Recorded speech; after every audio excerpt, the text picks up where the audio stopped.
열왕기상 1장 22절부터 31절 말씀 마음을 집중하시고 함께 읽어보십니다.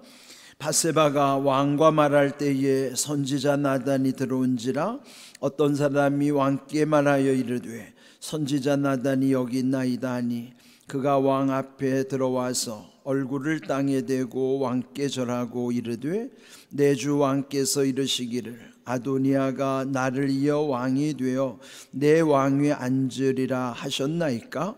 그가 오늘 내려가서 수소와 살찐 송아지와 양을 많이 잡고 왕의 모든 아들과 군사령관들과 제사장 아비아다를 청하였는데 그들이 아도니아 앞에서 먹고 마시며 아도니아 왕은 만세수를 하옵소서 하였나이다.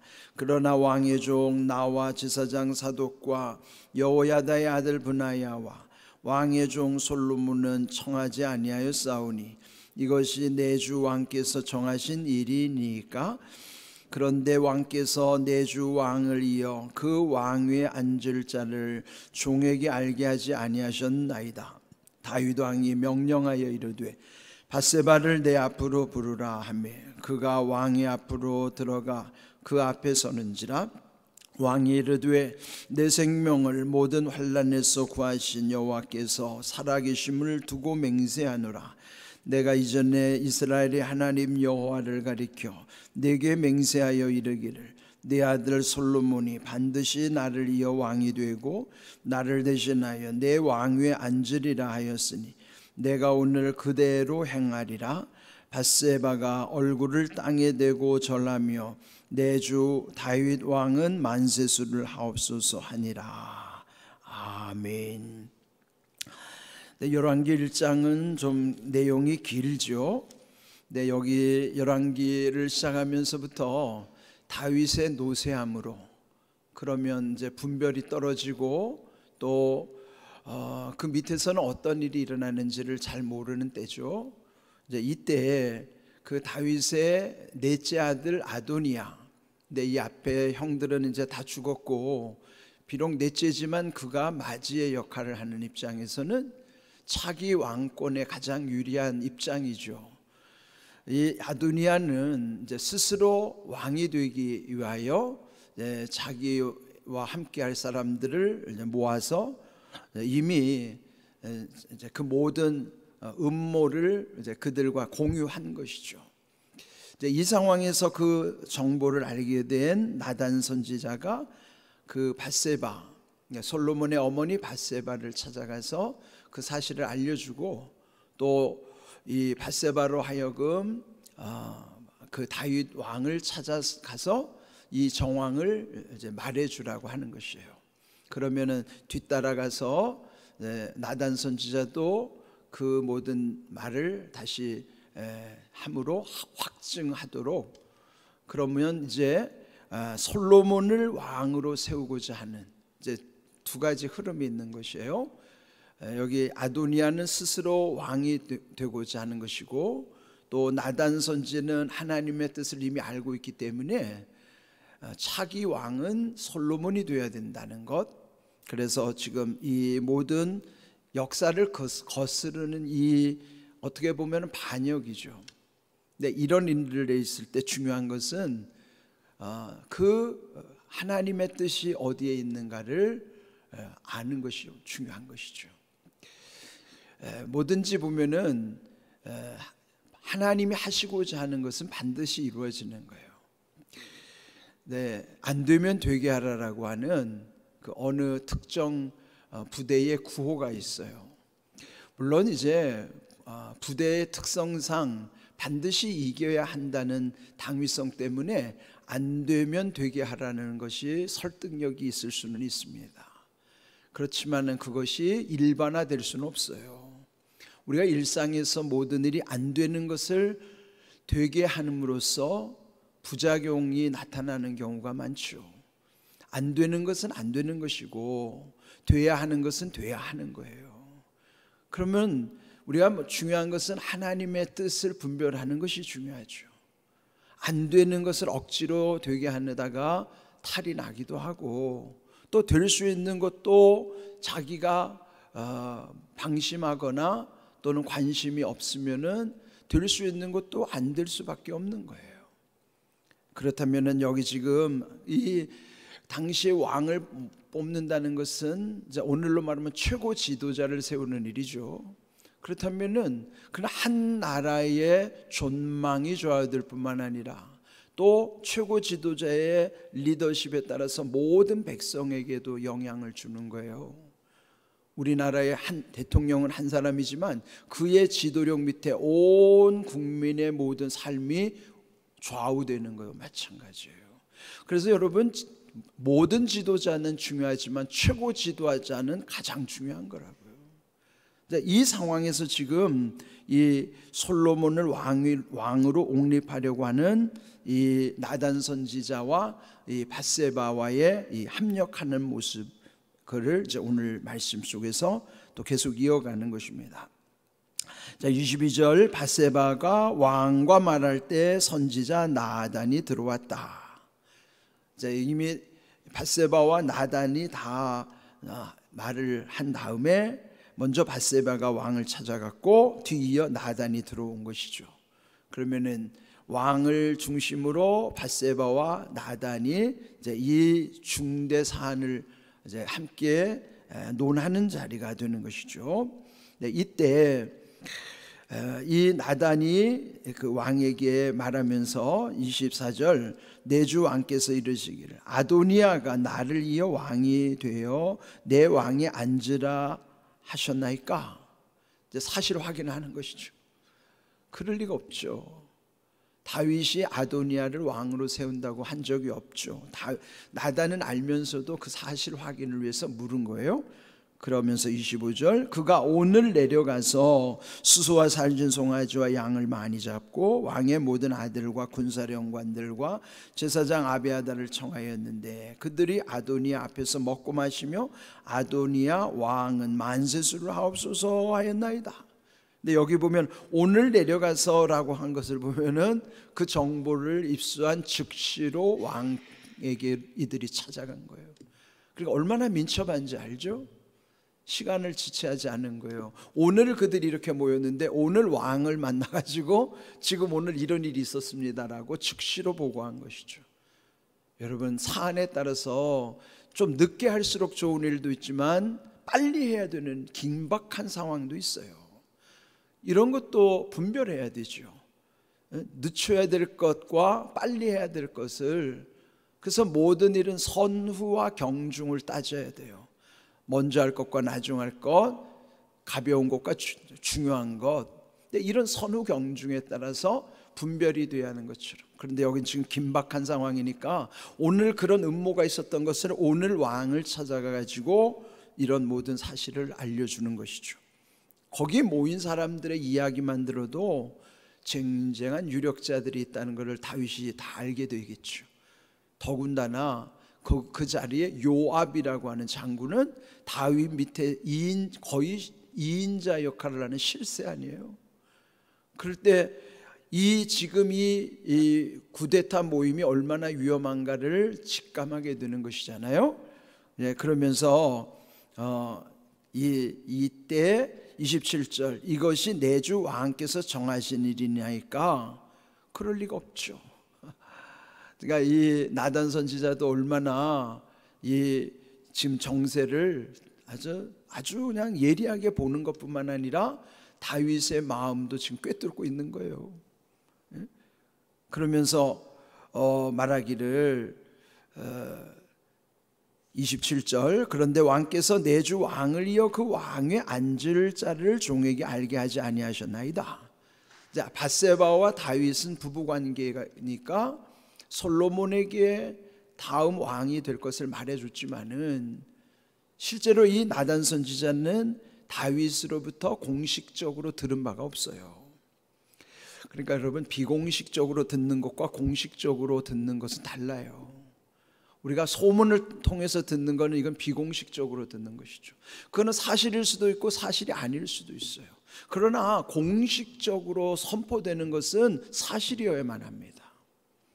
어떤 국가에서나 또는 이렇게 재단에서 공식적인 자리에서 발표되는 것은 거짓이면 안 되죠. 사실이어야만 하는 거예요. 그래서 공식적으로 발표되는 것은 누구나 다 믿을 수 있어야 되는 것입니다. 그런데 나단의 입장에서는 왕이 공식적으로 솔로몬이 왕이 차기 왕이 될 것이라는 걸 발표한 적이 없죠. 그냥 부부 사이에는 비공식적으로는 서로 알고 있지만, 그렇지만 여러분, 모든 것은 공식적으로 이루어져야 그것이 합당한 것이고 효력이 있는 거예요. 그래서 여기 지금 이 이어지는 내용들 속에서도 우리가 배워야 되는 지혜가 있는 거예요. 나단을 통해서는 이렇게 민첩함과 선후 경중을 분별할 수 있는 것, 그리고 최고 지도자를 세우는 일에 있어서의 나단이 어떤 역할을 하고 있는가. 근데 이런 것도 우리는 우리의 삶의 작은 영역이든지 아니면 시대적인 흐름과 이 역사 속에서 분별을 할 수 있어야 됩니다. 그런데 선후와 경중을 구분하는 것보다 더 중요한 분별이 먼저 있어야 돼요. 그거는 옳고 그름, 시비를 가릴 줄 알아야 돼요. 시비라는 건 시는 옳다는 뜻이고 비는 옳지 않다는 거예요. 시비, 옳고 그름을 분별하는 것이 제일 중요하고, 그 다음에는 공적인 일과 사적인 일, 공사를 구분하는 것이 그 다음 중요해요. 그래서 여러분, 항상 분별할 때는 우리가 이런 개인적인 일은 자기 마음대로 해도 상관없어요. 사적인 일은 자기 영역이기 때문에 자기 마음대로 할 수 있는 영역이에요. 그 남들이 뭐라고 합니까? 자기 영역에서는 자기가 무슨 말을 하든지 무슨 짓을 하든지 그거는 개인의 영역이니까 그는 타치할 필요도 없어요. 그러나 공적인 영역에서는 반드시 시비 공사는 가려져야 돼요. 옳고 그름과 공적인 것과 사적인 것인가는 가려져야 돼요. 그에 따라서 선후 경중도 이어져 가는 거예요. 그래서 항상 기억해야 되는 것은 시비 공사 선후 경중은 우리가 무슨 일을 하든지 분별하는 데 아주 중요한 기준이 되는 것입니다. 여러분, 제가 이 담임 목사의 역할을 하는 것도 그냥 하는 게 아니에요. 무슨 현안이 발생하면은 저는 적어도 이 8가지 기준을 늘 생각하는 거예요. 시비, 공사, 선후, 경중을 항상 염두에 두고 하는 거예요. 그게 제 마음대로 할 수 있는 영역이 아닙니다. 그래서 여러분은 항상 저를 위해서도 지혜를 부어달라고 기도해 주셔야 되는 거예요. 여기서 이루어지는 모든 일들이 지금 이 나단은 시비와 공과 사를 구분하고 선과 후를 경중을 다 구분해서 일을 이루고 있다는 것을 봐야 되는 거예요. 그래서 여러분도 늘 기도하셔야 돼요. 하나님, 저에게 지혜를 주셔서 잘 분별함으로 옳고 그름을 판단하고 공과 사를 구분하고 먼저 해야 될 것과 나중에 해야 될 걸 구분하고 그것이 가벼운 일인가 중한 일인가 경중을 구분하고, 그러니까 오늘 아침에 이 8가지만이라도 외웠으면 좋겠어요. 시비, 공사, 선후, 경중. 이것이 여러분 우리 인생을 살아가는 데 있어서 얼마나 중요한 일인지 몰라요. 그게 분별이 없으면 혼란이 생기고 갈등이 생기고 거기에서 싸움이 되고 거기서부터 무너지기 시작하는 거예요. 지금 이 국가적인 엄청난 과제 앞에서 이걸 분별을 못한다 그러면 얼마나 혼란스럽겠습니까? 우리 일상에서 있어 공적인 관계는요, 2사람 이상이면 다 공적 관계예요. 그러니까 이런 우리의 모든 교회는 가장 공적 관계죠. 하나님 앞에 서는 것은 가장 공적인 관계예요. 그래서 함부로 하면 안 되는 거예요. 그래서 여기 주신 이 귀한 말씀을 통해서 이렇게 어떻게 지금 이 흐름이 이어지는가. 28절, 마침내 다윗은 명령하기를 밧세바를 내 앞에 부르라. 그때 밧세바가 왕 앞에 서서, 여기에 이제 29절, 왕이 이르기를 내 생명을 모든 환난에서 구하신 여호와께서 살아계심을 두고 맹세하노라. 하나님 앞에 맹세하는데 그 하나님이 자기에게 어떤 하나님인가? 내 생명을 모든 환난에서 구원해 주신 하나님. 그렇죠. 다윗이 죽을 고비를 얼마나 많이 넘겼어요. 감사할 일 많지만 내 생명을 환난에서 건져주신 하나님이 자기에게 경험한 하나님에게 최고의 하나님이에요. 여러분은 여러분 나름대로 여러분에게는 어떤 하나님이십니까? 막연하게 생각하면 안 돼요. 내가 믿는 하나님, 나의 하나님은 내게 어떤 하나님인가에 대한 자기 고백이 뚜렷해야 돼요. 다윗도 지금 모든 것이 다 감사할 조건이지만은 먼저 내 생명을 환난에서 구해주신 하나님, 얼마나 피부에 와닿는 고백이에요. 그가 산전수전 죽을 고비를 숱하게 넘기면서도 내 생명을 건져주셨잖아요. 그 환난 속에서. 그렇다면은 나와 함께 하신 나의 하나님은 내게 어떤 하나님인가에 대한 그 고백도 구체적으로 하나님께 드릴 수 있어야 돼요. 우리는 여기 이 중요한 고백을 통해서 이 다윗이 맹세하는 내용 30절 맹세하기를 내 아들 솔로몬이 반드시 나를 이어 왕이 되고 나를 대신하여 내 왕위에 앉으리라 하는 거예요. 마침내 비공식적이었지만 이제는 공식적으로 선포하는 거예요. 하나님 앞에서 맹세하면서 거기에 나단 선지자와 그 이제 공식적인 자리에서 내 아들 솔로몬이 반드시 내 뒤를 이어 왕이 될 것이다. 내 왕위에 앉으리라. 이게 뭐냐면 이제 모든 결의가 끝난 다음에 국회에서 보면은 방망이를 땅땅땅 3번 두드리죠. 그러면 그건 아무도 고칠 수가 없는 거예요. 완전히 결정되는 거예요. 그게 지금 그 광경이죠. 다윗은 공식적으로 이제 선포함으로 누구도 개입할 수 없도록 단호하게 결정한 거예요. 그럼 이제 솔로몬이 왕이 되는 것이죠. 그러면서 그 다음 30절 끝에 보면은 내가 오늘 그대로 행하리라. 그대로 행하리라. 그런데 여러분, 오늘 우리에게서 그대로 행하리라는 말씀은 그대로가 뭘까요? 하나님은요, 말씀대로, 말씀 그대로 행하시는 하나님이에요. 오늘 제목이 그대로 행하리라. 근데 그대로가 뭐냐면은 사실은 말씀대로예요. 여러분, 우리가 대로라는 말을 우리 일상에서 많이 해요. 우리는 큰 길을 대로라고 그러잖아요. 여기 뭐 방화대로 무슨 대로 예? 여러분, 대로가 떠오를 때는 가장 중요한 대로는 말씀대로예요. 예?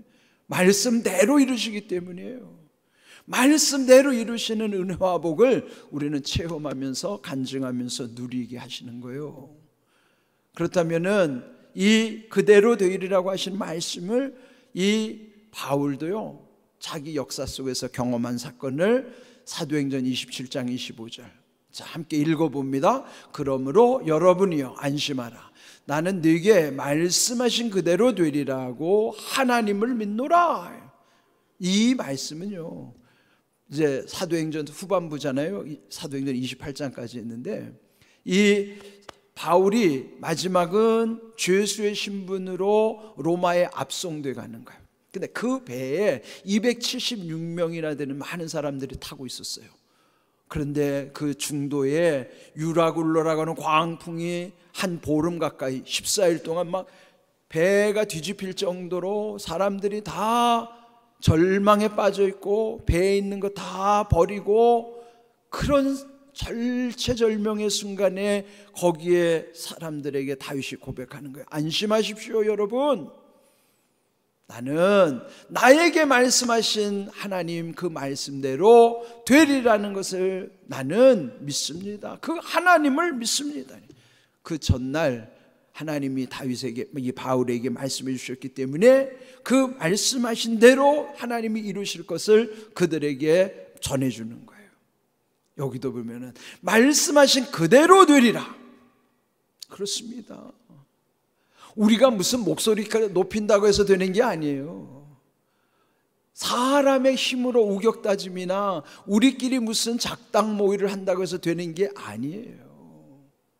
역사는 이렇게 자기들의 뜻대로 되는 것이 아니라 의의 최후 승리를 이루게 하신 하나님의 뜻이 견고히 서는 것입니다. 기억하십시오. 그대로 되리라. 여기 오늘 이 다윗이 선포한 대로 오늘 우리에게는 말씀대로 이루게 하신 하나님이라는 사실을 준엄하게 믿고 하나님 앞에 우리는 늘 살아가는 거예요. 내 뜻이 중요한 게 아니라 하나님의 뜻이 중요한 거예요. 하나님 뜻대로, 하나님 말씀대로, 말씀하신 그대로 되리라. 그 하나님을 믿는다고 바울이 고백한 것처럼 오늘 우리에게도 말씀대로 이루시는 하나님이라는 사실을 잊어버리면 안 돼요. 그래서 우리는 늘 말씀에 집중하고 말씀을 읊조리고 말씀을 묵상하는 거예요. 말씀대로 되리라, 말씀하신 그대로 되리라. 오늘 이 말씀처럼 여러분들 말씀에 집중하셔야 돼요. 이런 귀한 은혜 가운데 우리가 늘 함께 나누는 말씀처럼 말씀대로 이루시는 은혜와 복을 날마다 체험하고 간증하고 누리시기를 주님의 이름으로 축복합니다. 아멘.